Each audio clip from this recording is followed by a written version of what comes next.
Es to izdarīšu, veči, es būšu tāds Zigmārs. Kas ir Zigmārs? Nu Zigis. Man dators mašīna ir garāža ir rajonā, rajons ir manā novārdā. Tikko iekāpot zilajā Audikā, man jau prasa, ko tu darīsi te vakarā?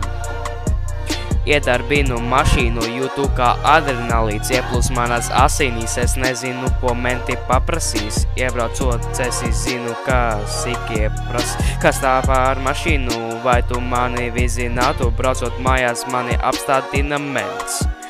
Kuru vārds bija Kents, es nezinu, kas tas pa geju. Viņš saka, esmu par jaunu, lai brauktu tādu jaunu. Es viņam teicu, ka Latvijā vienalga. Viņš nesaprotot turpina, bet es viņu pasūtu nafikā, viņš sevi lutina. Nezinot, ko darīt, viņš sāk domāt, nebūs labi, jālaiž viņu projām. Tikko atbraucu mājās, tā kā klājās apsēžos divānā, mašīna ir bēdīga, viņā tikai 2 litri vēderā. Laikam rīt būs ilgi jāstrādā. Jo, man sanāca! Nu, es saku, ja Zigi, tu sponsorē mani, es būšu tavs labākais čoms.